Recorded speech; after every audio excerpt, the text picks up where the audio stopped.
welcome to today's Computer Side Chat, where we will be talking about the executive branch. Now, we just finished up our lesson talking about the legislative branch, which, as you know, is in charge of making laws.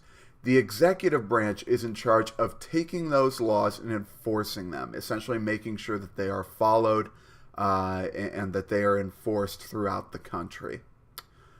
Now, the executive branch is a pretty huge branch, but that said, most people think of the president when they think of the executive branch. And so that's where we're going to start. And then in class, we're going to move on from there and look at the other parts of the executive branch and what those parts do. So with that said, let's go ahead and begin. All right, so first let's talk about the Constitution and the president. Now, we can find the formal requirements to become president in Article 2, Section 1 of the Constitution. And it says three things. Number one, you must be a natural-born citizen.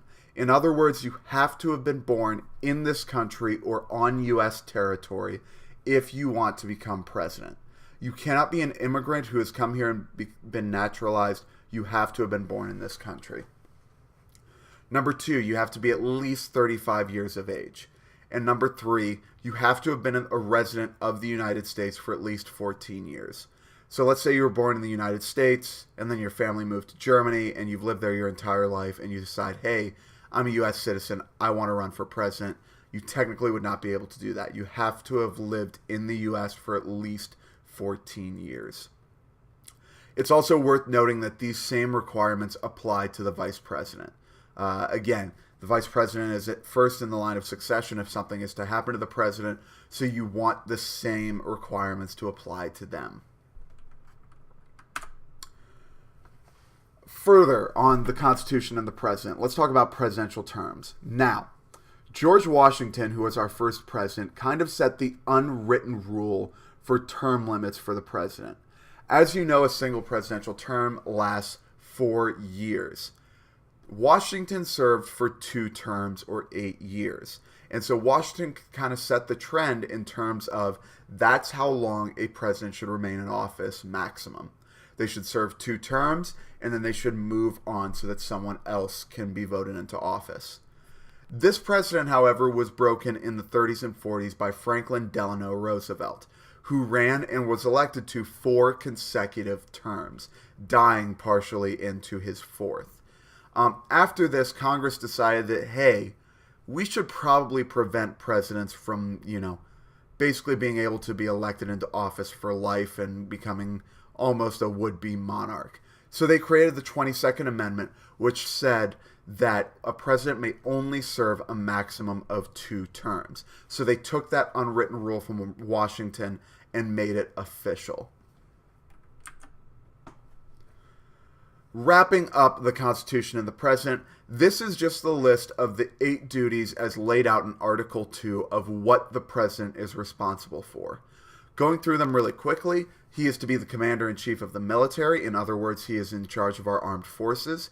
He is to appoint with Senate consent heads of executive departments, federal court judges, and other top officials. So he appoints his cabinet members, Supreme Court justices, and other executive officials, which then have to be verified by the Senate. He conducts foreign policy being the policies that affect everything outside of the country, essentially how we work with other countries, what is our attitude towards them, and how do we work with them. Next, make treaties with consent of the Senate, hold meetings with head of states and foreign officials, appoint ambassadors to represent the United States in other countries, ensure that all the laws of the United States are faithfully executed. Again, that goes back to that enforcement of the executive branch.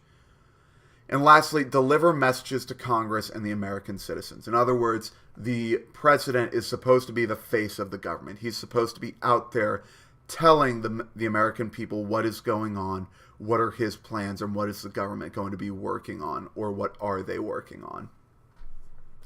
So that is the Constitution and the president. Now, let's talk about some of the informal qualifications for president, or as history has shown us, 4 things that people consider when they're voting for a president, or the type of person that generally runs for president. First is government experience. And very simply, that's experiences in government is an unwritten but important qualifications. Essentially, if you are going to run for or become president, you should have at least held an office of government in some way, shape, or form. Generally, this applies to senators and governors are the most popular stepping stone positions to go from to then run for the presidency. Senate being the upper chamber of Congress, and governor obviously being the executive leader at the state level. Second is the importance of money. A serious candidate for the presidency must have access to large amounts of money. We've talked about things like Citizens United and the role of money within campaigns and elections, and it costs tens, if not hundreds of millions of dollars to run a successful campaign. Third, political beliefs. Presidential candidates usually hold moderate positions on most issues to appeal to the widest number of people that they can. And lastly is personal characteristics. Image is important. Married, Protestant, and financially successful men generally do the best in terms of running a presidential campaign. Now, a quick note on Trump, because like I said, these are the historical informal qualifications for president, and this last election cycle has really tossed up a lot of these. Obviously, the biggest one that Trump has tossed up is the government experience part, having never held government office before.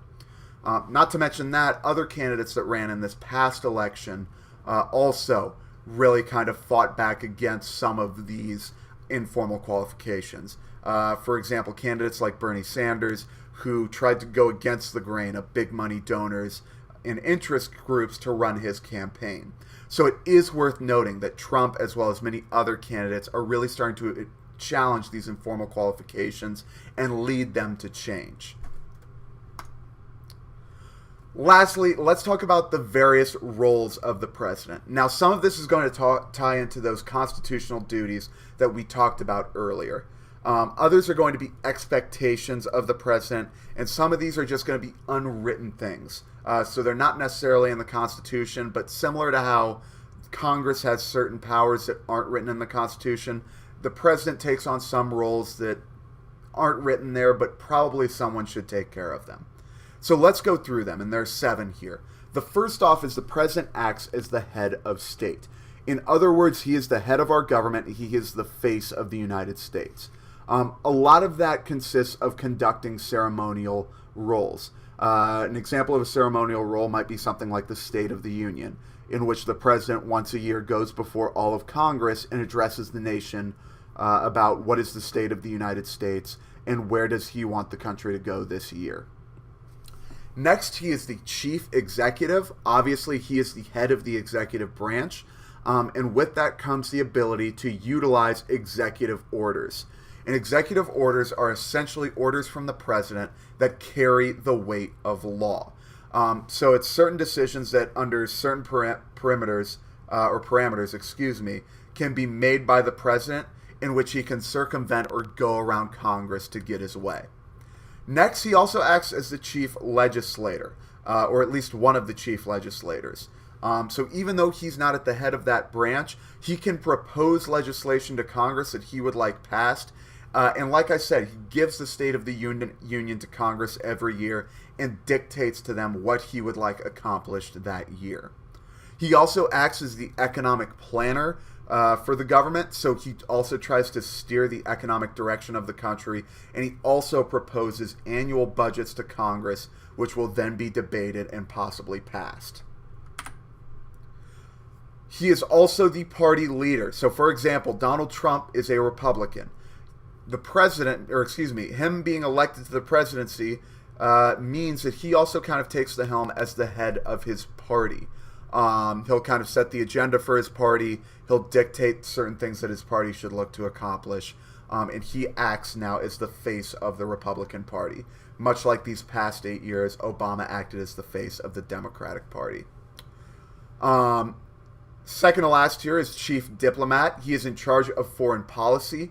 That's something I talked about earlier, but just a reminder, that is essentially the various policies and stances we take towards outside countries. So the way we interact with the world outside of the United States. And this can include treaties and pacts with other governments. It is the president's job to negotiate those. Lastly, and probably his most well-known role, is the president acts as the commander-in-chief of the U.S. military. In other words, he is the head of the military. He calls the shots and makes the inevitable decisions, or the final decisions, I should say. He's able to direct the military as he sees fit, and he is responsible for key military decisions. So while it might be the general and leadership personnel within government that's in charge of laying plans and coming up with various strategies, at the end of the day, it is the president's decision to pull the trigger. Probably the most famous example of this within the last decade was Obama's call to pull the trigger on going into Pakistan to get bin Laden. The plan was put in front of him, the intelligence was put in front of him, and he was essentially told, hey, there's a 40% chance we're wrong and we're about to send troops into a sovereign nation, and it could be a big, big problem for us. And Obama was the one who essentially had to make the decision of, are we going to take that risk? So these key military decisions, while it's the military personnel that comes up with them, ultimately it falls to the president's desk, and the decision and the consequences fall with him. So that is a very, very quick rundown of what the president is, what he does, what are his constitutional duties, and what are some of the roles he takes on within the United States. And that gives us a good general framework to go from here. So in class, we're going to talk about more about these things that we focused on in these notes, expand on them a little bit, and then we'll jump into the other parts of the executive branch, specifically federal agencies and what is their role in terms of enforcing the law. Make sure that you have filled out your notes. If you need to go back and recheck anything right now, go ahead and do that. Have a good night, and I will see you tomorrow.